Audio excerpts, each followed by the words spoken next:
Parents out there, if you've got kids, they're going to want to check this out. Or you know what? If you're kind of geeky like me, you might want to check it out too. Sphero is a company based up in Boulder. They've made a name for themselves by making those programmable balls that you can control with your phone. They're super cool. Well, they just unveiled a brand new gadget. It's called the Rover.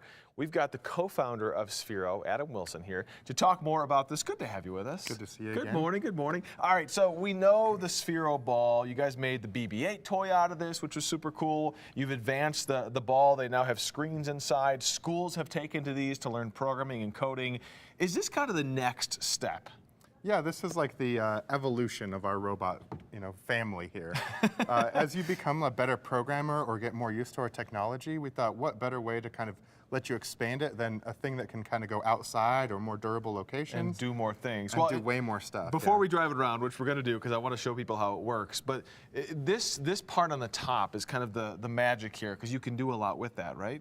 Right. So as you said, we are in schools now, and you imagine kids and teachers and nerds like us are kind of getting involved in neat new devices like this Raspberry Pi, like these cool new computers. And our whole idea was, what better way to make your project mobile than to give you a really cool platform that you're already used to programming, right? So if you use our Sphero EDU app, where you can just program with blocks, you can still do that with Rover here. Oh, same app. Same app. Cool. So you have all the kind of basic programming elements, but then also if you want to get really advanced, you can get a hold of this Raspberry Pi or an Arduino or any kind of cool other computer device and put it on top, and this one can drive around and pick up cans. Oh, that's cool. So you build this, and then this attaches in place of this little cage here. Exactly. You could see a bunch of students or people, just building this, and once you kind of get this to work and open and close when it detects something, then you put it on your Rover, and now you have it mobile, right? It can go around, it can detect people. We actually have one at the office that has Nerf gun dart shooter on there that can shoot people when it sees them. Now you're speaking my language. Yeah, all autonomous too, so it's really cool. It can find you. Could I program it to track certain people's faces and then just shoot them? Totally, yeah. That's the best part is everything's kind of open to your imagination now. Geeking out. Well, let's put it on the ground and show people how it works. All right. They are for sale through Kickstarter right now.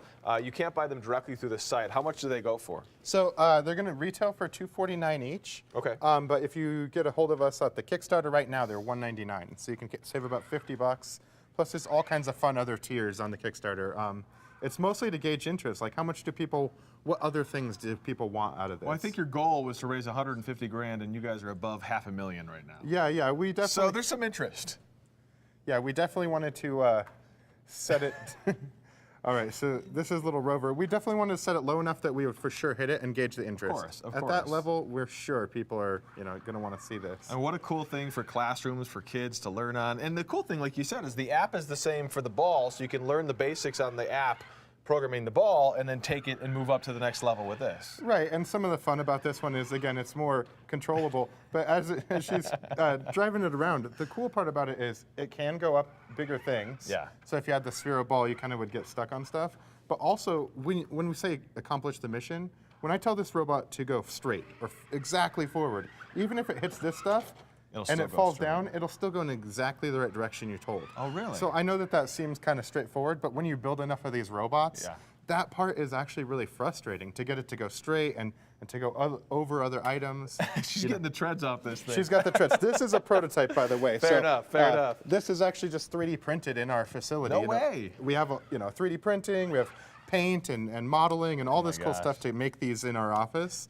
And it's kind of cute, just like the little Sphero ball. It is super cute. Again, we kind of put a little face on this. We've learned through our... that people like that. Yeah, of course. We learned through our time making BB-8 and R2-D2. And yeah, it comes with different dev plates on here. Awesome. It can also, we just bought this company called Spectrums to kind of bring music to life too. And that does color sensing. Is that on what little the rings. sensor is here? We just put that sensor down here, so when it drives over this green or blue, it can tell. Wow, and you can program that. We got to go. Thank you so much, Adam. Perfect. We always appreciate having you here. Thank you. I love this stuff, and I know parents and students are all about learning how to program using these cool robots, and I love that you guys are in our own backyard. So let's get over to Greg now. Greg, I'm programming that robot to shoot you with Nerf darts, by the way.